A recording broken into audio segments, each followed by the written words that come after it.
Hey, what's going on, everybody? I just finished Tokyo Ghoul, and since everything's fresh in my mind, let me go ahead and drop a review. Now, I don't think I'm the guy you want to like. If I say it's bad, don't be like, "Oh, it's bad," because I mean, everybody's taste is different. I know people that love Tokyo Ghoul. The anime means a lot to me. I love the anime, everything about it. Like, I think everything I was going through at the time, like it just hit different, and it's just a soft spot in my heart. And I don't think it's like my top 10 or anything. It's actually no Tokyo Ghoul anime definitely not in my top 10. This manga might not even be in my top 10. I don't think it is. It's up there. It might be in my top 10. I don't know, but yeah. I just finished Tokyo Ghoul, and while it was really good, I had a lot of problems with it.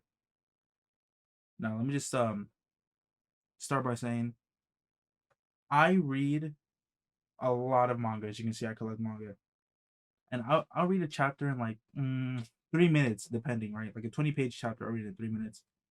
It'll take me like 5 minutes to read a Tokyo Ghoul chapter, which I don't mind. I don't mind that it's a lot, you know. I mean, I'm caught up on Hunter x Hunter, and those chapters are you're basically reading a light novel. But something about Tokyo Ghoul and Tokyo Ghoul Re, there's just a huge difference between the length and like the girthy and wordiness of the chapters, right? Everything about the first part of Tokyo Ghoul is perfect. Like from the volume covers, everything about it, like I just love it. Everything up to the fight with Jason, the anime adapted perfectly. I think it was great. I loved it. It was an easy read.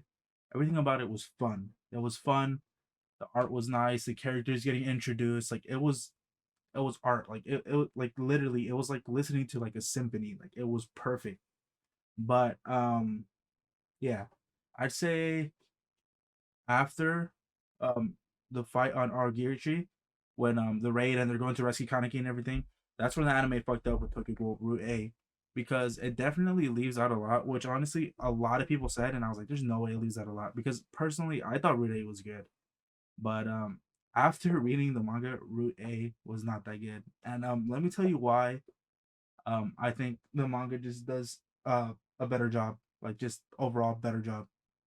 So right after the fight with Jason, you're kind of introduced to um Kaneki basically leaving everybody over at Anteku and starting his own, basically, you know, gang of ghouls, going around fighting Algiri and getting stronger because he wants to protect everybody. Now, Kaneki is one of my favorite or protagonists, but something about him, as much as I love him, he's not my favorite in the series. Like he might be like he's in my top five, but he's number five. He's really well written, but I feel like there's something missing to him.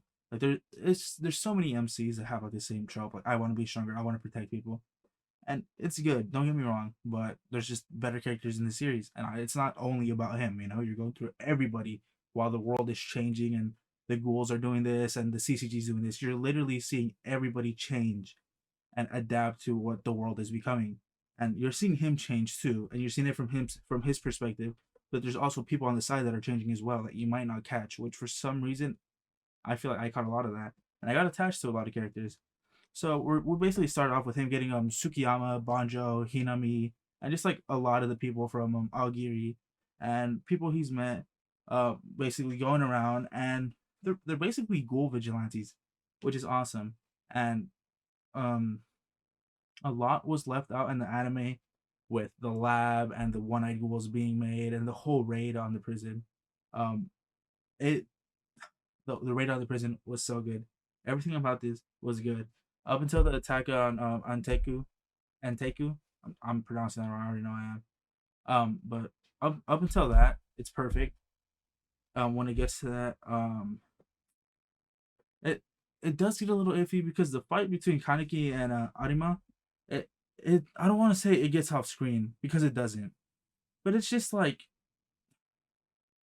it's like one chapter of them fighting, or maybe like two or three chapters, but it just feels so quick. Like it almost feels like the fight gets off screen, and it's just kind of annoying. But Tokyo Ghoul ends off with Kaneki getting dogged by Arima, and you basically start off with, oh, this is what happened after the raid the raid on Anteku. And I'm not gonna be able to say it. I'm sorry, guys. But yeah, this is what happens after the raid. This is what's going on right now. We took the owl out. This is what's going on, and then you basically see like this is Haise Sasaki, and he's with this, and this leaves a lot of room for excitement while you're waiting for Ri, because the first part of Ri, I think is perfect. It's amazing, but overall, Tokyo Ghoul Part One, it does have some parts that are a little iffy, but compared to the anime just makes this look way better. It really does. Some of it looks iffy. It does. There's certain parts where I'm just kind of like, this kind of seems like a plot hole, but I don't know. But then again, I did read this like a month ago, a month and a half ago, so it's not as fresh as in my mind as Re is. But yeah, it's still really good. I highly recommend it. Tokyo Ghoul, Part One, I would say. Like, I give it a Little Weebs 9 out of 10. It's a it's a mid nine. I'd say it's about a 9.6, 9.5. Okay, so Tokyo Ghoul Part One, 9.5, 9.6 out of 10. It's pretty good. All the characters, it's amazing, but it gets kind of annoying with seeing like kind of keep like Sukiyama. I don't trust you. I'm gonna do everything by my own. It's just frustrating seeing him not wanting to be strong for people, but not letting people help him, which I understand. But it's just annoying and repetitive. But eventually with character development and all that, he kind of gets over that. But yeah, Tokyo Ghoul Part One. A lot of Re could have been avoided if Kaneki would have just grown up and asked for help. 9.5, 9.6 out of 10. Amazing story. I highly recommend. Now let's get on to Re. Now in Tokyo Ghoul Re, we're introduced with one of my favorite I guess that would be like iterations or versions of Kaneki, which is Heise Sasaki. Um Everything about this character is I feel like this is basically Kaneki rewritten um in Tokyo Ghoul, because we didn't really get much of a backstory. All we got was his mom overworked herself and died, and he was taken in by his aunt, and she was a bitch, and just all of that. But with Heise Sasaki, we're introduced to somebody who has no memory of himself and is the leader of a household with cues. You're basically seeing him grow up with his family that he's starting to make and be friends with investigator Mado's daughter. Um, what's her name? We're just gonna call her investigator Mado, right? So he's friends with investigator Mado and Juzo, and everything's perfect until the auction. Uh, so basically, once he gets to the auction, he starts to remember he's Kaneki, and that's when he kind of starts going at war with himself, because he's Heise, but he's remembering his past. So he's at war with himself because he doesn't know who he is or what he wants out of his life or what he wants to do. He doesn't know right from wrong, because everything he thought he was working for, eradicating ghouls and all of that, it seems like a lie, because he's getting memories from his past self where he was a ghoul and he was on the other side. So that just strengthens everything from part one, where he wants to bring both sides together. And it's perfect. I love it. And then during the auction arc, we get reintroduced to one of my favorite characters, the owl, or Takizawa, which I fucking love. I love this character with a passion. Um, I love how broken he is. Literally, like, he's strong and he's broken. Like, his mind, like, he's just gone through so much. He's basically Kaneki if everything went wrong. He's an amazing character, and I love him. Um, but yeah, we're introduced to so many characters. We get to see investigators that were missing and become ghouls. We get reintroduced to Amon, which is a ghoul as well. He's gone into the ghoulification process, and it's just a whole thing about that, right? Now I'm gonna be completely honest. This is a hot take. The anime, the first part of Re, while it was a little bit confusing and fast paced, it didn't do a terrible job adapting the first part of the manga. Um, I would give that part of the anime like a 6 out of 10, while Re Part Two was like a solid 4 out of 10. But it wasn't too bad at adapting it. I think it still did a good job. You still got a lot of the emotion out of it. The fight with Nutcracker, everything. It wasn't too rushed. It was fine. I want to say they did skip over like a little arc, but it wasn't too bad. It's still watchable and enjoyable. Getting to see everybody animated together and being a happy family, and just kind of seeing that be broken down and everybody's character starts to come out. Urie's personality is just like a lot cooler in anime, to be honest with you. But yeah, um, we get introduced to all of this going on. Kaneki is at war, or Sasaki is at war with Kaneki, and he doesn't know what's going on. There's just like this whole thing going on where everybody's around him, all the ghouls around him know who he is and want to bring him back, or they want to eliminate him, and he just doesn't know what's going on. The first part up until the raid on, I want to say, well, basically the anime does a good job at the whole first part of the torso and the auction arc. I think it does a decent job at showing that off.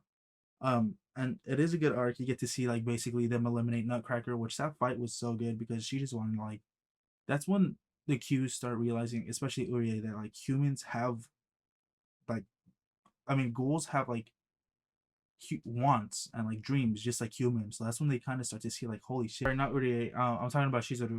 We're seeing Shizuru kind of be like, we see like Nutcracker says like he just wanted to be beautiful, or she just wanted to be beautiful, and you kind of see him going through all that, and like he has a sister and he's scared to use his Queen K because he feels bad, and all, it's just all of that. You start to see the mind of an investigator, and you get to see the whole world on the side of an investigator who isn't Kaneki, which I think is great.